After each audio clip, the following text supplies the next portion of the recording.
My name is Mario Datts, and the name of my co-author is Martin Schultze. First of all, thank you very much for the opportunity to present and discuss our empirical case study of the Facebook usage of local party chapters in Germany, which is our empirical case study indeed, and in particular the methodological implications of combining big data and survey data.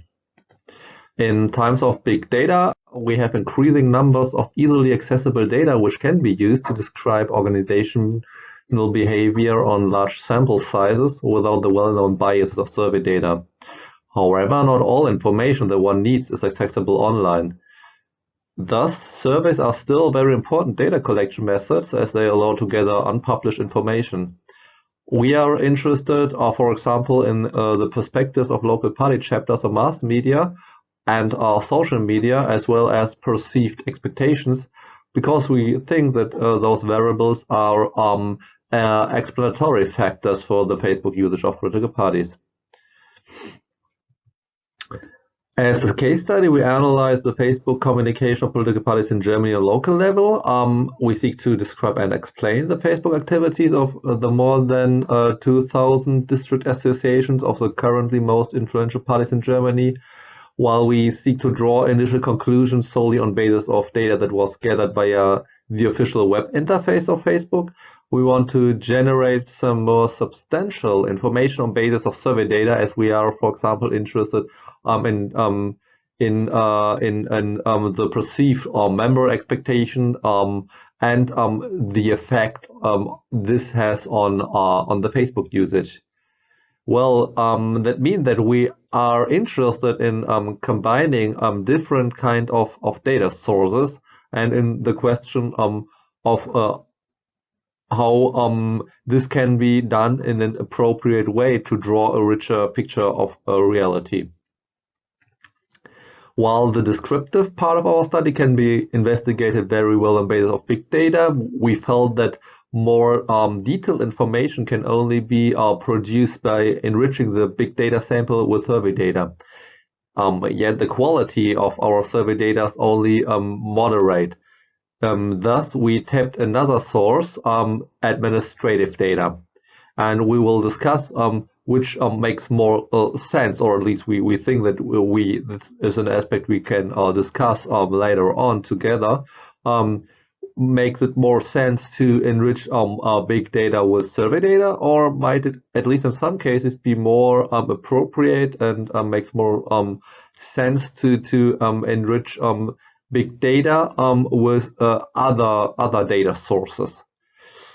But let me first present our empirical findings based on data we conducted via the official web API of Facebook. On basis of this sample, we already can draw some interesting conclusions on the Facebook activities of political parties on local level, as you might already see.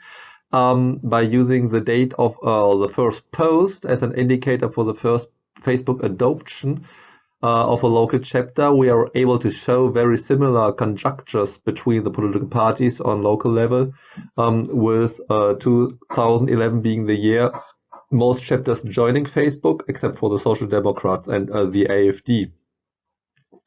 Furthermore, it seems to be the case that those intervals in which elections took place can apparently be characterized as periods of increased political communication. Moreover, we can show that the local chapters of the AfD and of the Left Party are the most active political parties on local level, while the Conservative Party in Germany, the CDU, is a less active one on local level.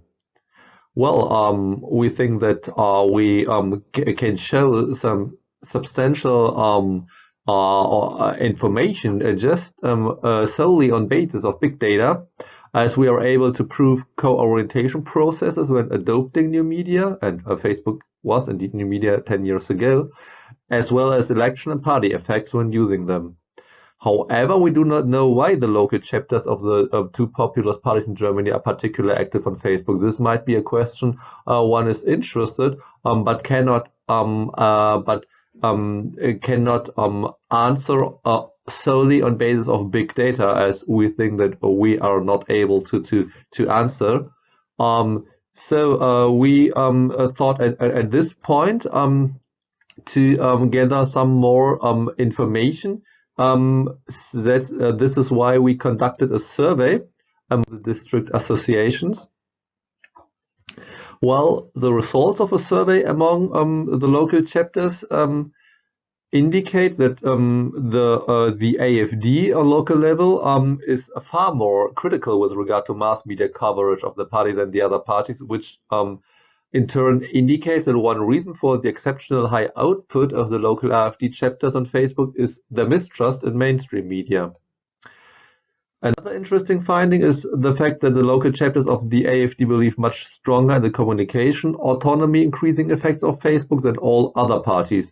We find the AfD being very different from all other parties, as they are much stronger convinced that they do not need old media anymore, while the differences between the other parties are only marginal.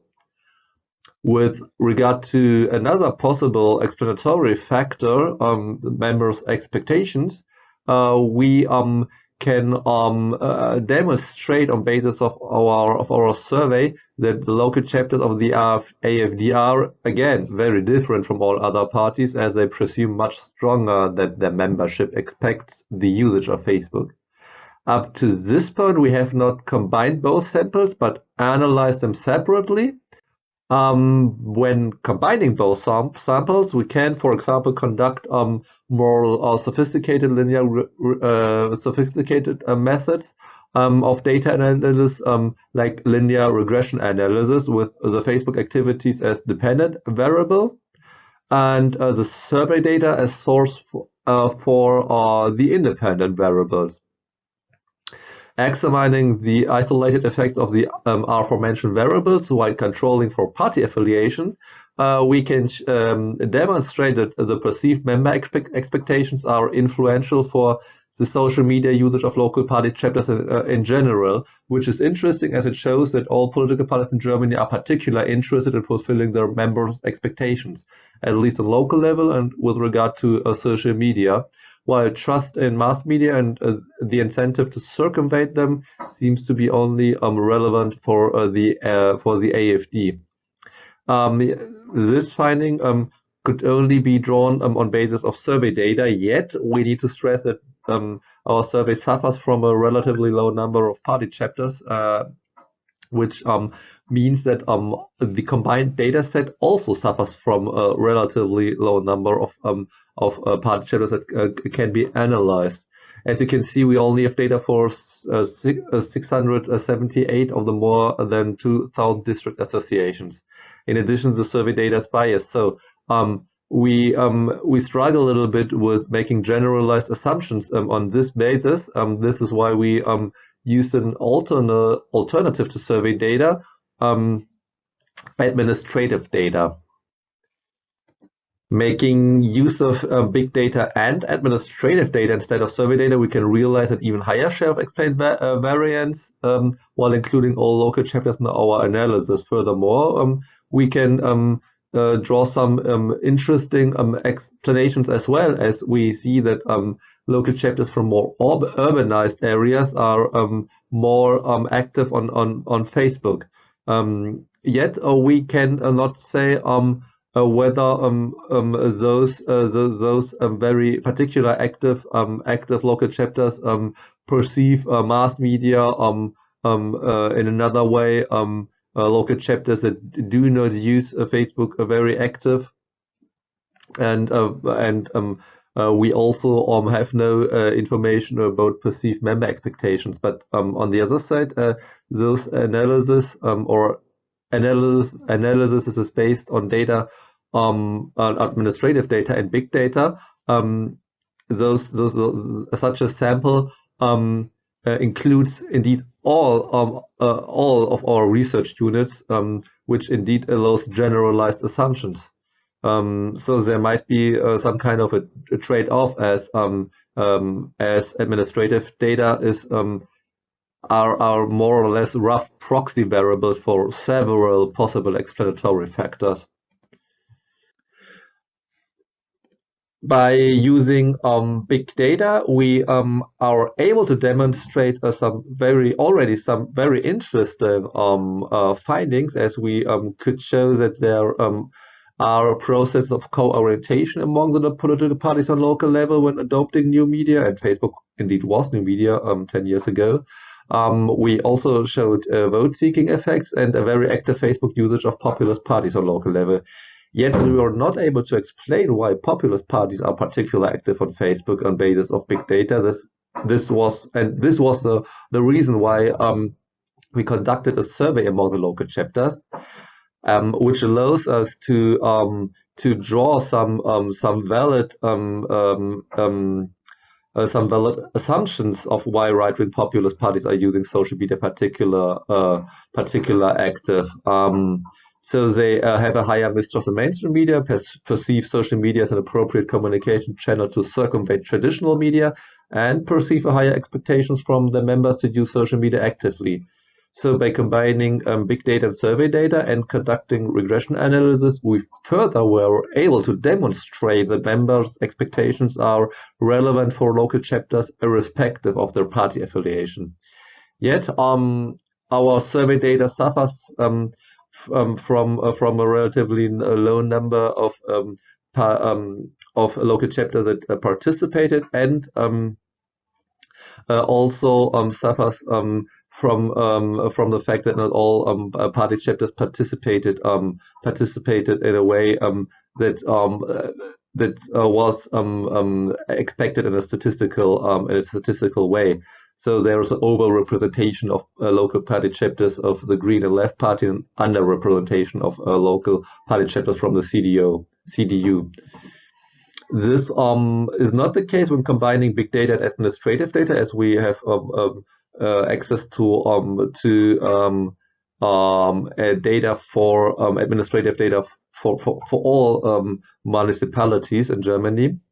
However, those data sources do not allow to test the effects of certain particular interesting explanatory factors, which can only be operationalized on basis of survey data.